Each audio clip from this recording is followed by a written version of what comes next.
How's it going, Rogues Gallery? Today we have another Flesh and Blood video. Today we are talking about the Blitz format, one of my favorite formats for Flesh and Blood, the recently announced Blitz format. I have here my first Blitz deck, Dorinthea. We're going to be talking about this deck in this video today. We're also going to be talking about Blitz as a format. So what is Blitz? Blitz is a smaller format, a quicker format. It is a 52 card format where you make a 40 card deck, down from 60, consisting of only 2 of each card, down from 3 of each card. Then of course you have your hero, and it needs to be a young version of the hero, so less life total, meaning, quicker games in general. And then you have a very small 11 card pool of potential equipment to use, just in case you're playing against a wizard or something and you wanted to run a bunch of arcane barrier or something like that. Dorinthea here is one of my favorite heroes out of Flesh and Blood. I think she's really cool. This really skilled warrior swords lady. I think she's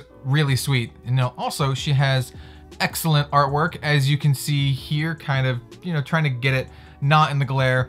This is a really cool deck. In fact, this deck is all action based. There are no attack actions. Every single card in this deck is an action, a reaction, or a defensive reaction.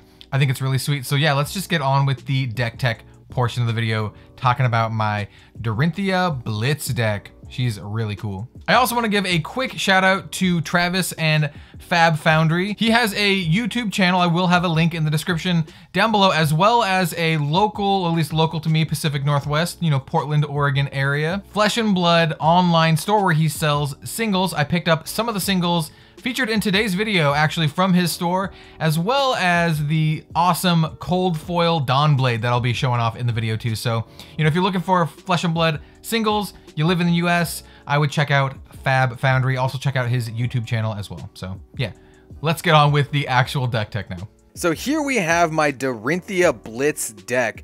This is my first Blitz deck. It's not my only one. I have made a couple others, but this one is my first, and it is my favorite. I think this deck is a ton of fun to play. It's kind of unique. I mean, Dorinthea is a fairly unique hero in that you can build a deck where she has no attack actions. All of the actions in this deck are either just warrior actions, generic actions, attack reactions, or defense reactions. And I think that's actually really cool, because she focuses heavily on using her weapon, the Dawn Blade. Dorinthea is all about dueling your opponent, face to face with her weapon. Because this is the Blitz format, we are obviously using the young version over Dorinthea. She has a 4 hand size, 20 life total, and a once per turn effect. When your weapon attack hits, you may attack an additional time with that weapon this turn. It does not give it go again. It just makes it so you can attack with it a second time, only once per turn. So keep that in mind as we go on. So we'll set Dorinthea here, and let's talk about her weapon, the Dawn Blade. A really sweet weapon. It has 3 attack power, which is actually quite good. It says once per turn action for a single resource attack. And it says if Dawn Blade hits, if it's the second time it has hit this turn, put a +1 damage counter on Dawn Blade. At the beginning of your end phase, if Dawn Blade did not hit this turn, remove all +1 counters from Dawn Blade. So basically you want to hit with Dawn Blade twice, and you want to keep hitting with Dawn Blade every single turn so you can maintain those counters. I've never actually seen more than 1 counter on Dawn Blade, to be honest. A lot of people will tend to go deep and try to defend against this so you get all your counters removed, but it is still quite good. Remember, Dorinthea does not give Dawn Blade go again. We need to give Dawn Blade go again in order for us to actually have the actions required to attack with it a second time. She just makes it so you can use this once per turn action a second time. So let's go over the equipment next. And I should also note now that this is not a budget build. This is my personal deck. I am using a lot of Majestics. I am using a lot of Legendaries, but there are a lot of options. There's a lot of flexibility here. You don't actually have to use all of the fancy expensive cards that I have. You can actually use just like normal regular versions. So for the helmet, I'm running Arcanite Skullcap. You can really just use whatever other one, because this is just for defensive options, and we're going to be doing a lot of damage, so there are times that we don't even get the benefit here. And what it does is it says if you have less life than your opponent, Arcanite Skullcap gains +1 defense and Arcane Barrier 3, and it has Battle Worn, so you can use it multiple times. It's pretty good. It's just a really solid defensive item, and for my build, I think it is quite good. Once again, in Blitz, you do have 11 slots available for equipment. I'm only going to talk about 4. I'm going to talk about the 4 most common ones that I pick. I don't want to talk about all 11 because most of them are just going to be like, yeah, if you're playing against Wizard, you put the Arcane Barrier ones in, that kind of stuff. So that was Arcanite Skullcap. The next one we have are the Brave Forge Bracers. Once per turn action for a single resource, your next weapon attack this turn gains +1. Activate this ability only if a weapon you control has hit this turn. Go again. I have messed that up. I have done it when I have not hit with a weapon already. So keep that in mind. You have to have hit with a weapon before you can activate this ability. It also has Battle Worn and a defense of 2, so it's a really solid defensive item. And also, sometimes you can deal an additional, point of damage, which is quite good. So this is a pretty good one. You don't really need this one for the deck, but if you got it, you should definitely run it. Next up is the infamous, the legendary Fyendal's Spring Tunic. This is one of the best cards in the entire game, and it is very good in Dorinthea. If you don't have a copy, I don't blame you. They're kind of expensive. You can run whatever else you have. But if you got one, definitely run it. It says, at the start of your turn, if Fyendal's Spring Tunic has less than 3 energy counters on it, you may put an energy counter on it. For an instant, you can remove 3 energy counters from it to add 1 resource, which is really, really good. We basically only ever need about 2 or 3 resources max to do all the things that we want to do. It also has Blade Break, so if you ever defend with it, it gets destroyed. So you don't really want to defend with this until you have to. Next up are the common warrior equipment, the Refraction Bolters. These are fantastic, and since they're common, you should definitely run them in your deck. 1 defense, it has Battle Worn, so you can still use its other effect after you've defended with it. It says, when your weapon attack hits, you may destroy Refraction Bolters. If you do, the attack gains Go Again. So this is one of the ways you can actually give our Dawnblade Go Again, so we can attack with it a second time and get all the benefits from there. Refraction Bolters is fantastic and definitely a must for the Dorinthea deck. So let's start talking about the rest of the deck. Keep in mind that this is a Blitz deck, so this is only 40 cards, and there can only be 2 of any given card in the deck. We're going to start off with our warrior actions, then we'll talk about the reactions, and then the defensive reactions. First up is Steel Blade Supremacy. This is a warrior action. This is the Majestic. We are running 2 of them because it is so good. Dorinthea Specialization. It says, until end of turn, target weapon gains +2 attack, and whenever this weapon hits, draw a card, go again. That's not just for this attack. That's for the whole turn. So your Dawnblade gets +1 or +2 damage, and whenever this weapon hits, draw a card for the entire turn. So if you have ways to make your weapon go again, you can get a lot of value out of the Steel Blade Supremacy. This is one of the only 2 effects in this deck that lasts for the entire turn, not just for a single attack. This card is amazing. Next up is the Iron Song Determination. This is the other card that lasts for the whole turn.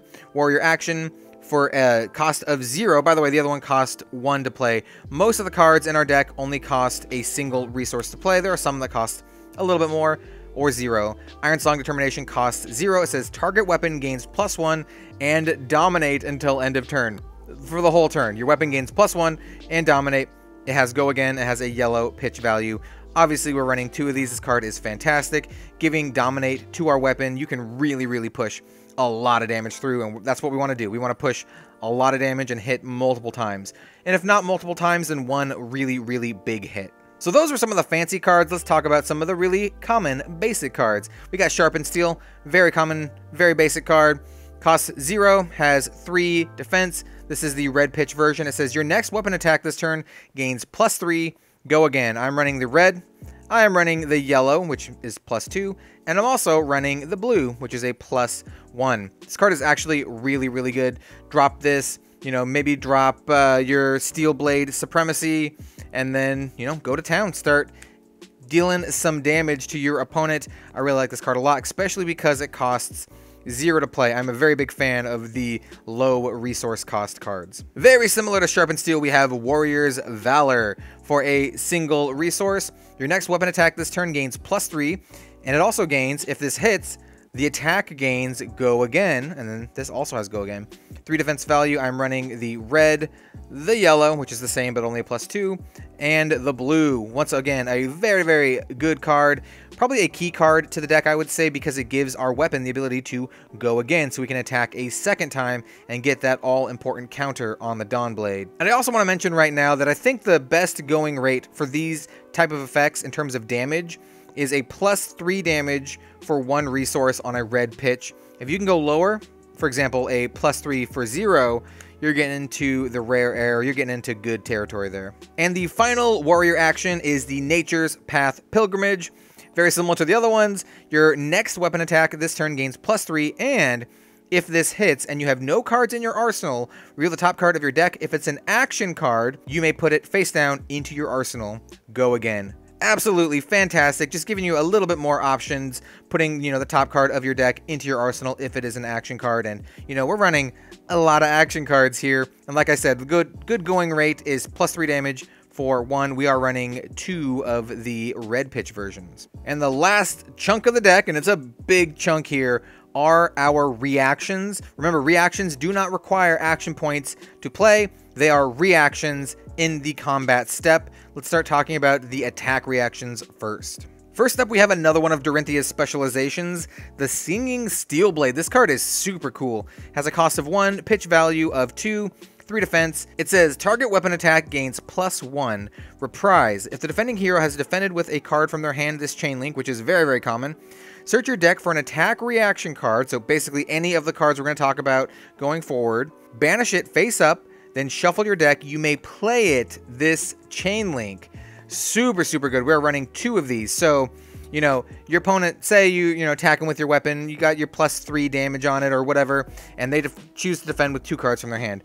You can play the Singing Steel Blade and then go search for another card, maybe one that costs 0, and then immediately play it if it's an attack reaction. Fantastic card. You can set up some really, really big turns with this.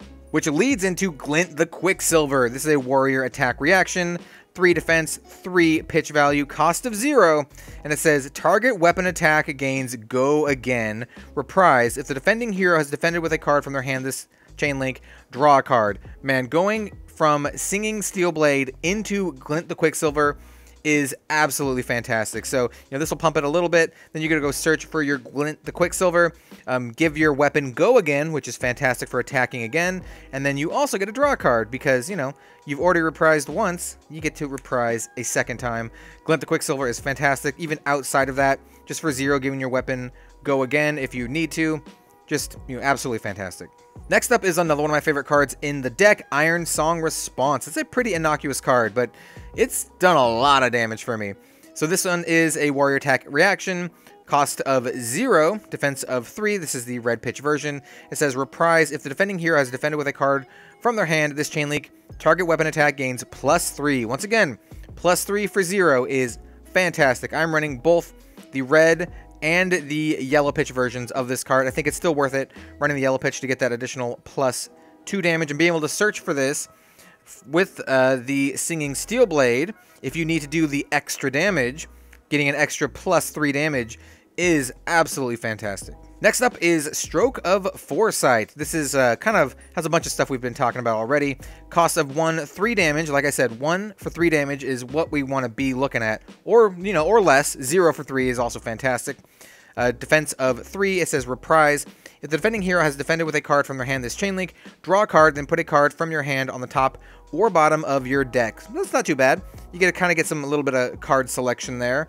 But what's most important is the extra +3 damage out of nowhere. And also the art in this card is beautiful. It is really cool looking. Speaking of really cool looking art, we have Razor Reflex. This card is not as good in this deck as many other decks, but it's still worth running. So this is a 1 cost, only 2 defense, attack reaction. Choose one. Target sword or dagger weapon attack gains +3. And then it has another ability down here that we're going to ignore because it says attack action. We are not running any attack actions. We are all about the Dawnblade, all about attacking with the Dawnblade. So for all intents and purposes, Razor Reflex is just a 1 cost +3 damage. Not as good as Stroke of Foresight, but I think it's still worth running. We definitely want to get that +3 for 1. And finally, for the attack reactions, we have the big heavy hitter of the deck, Overpower. This is a 3-cost card, which is a lot for this deck.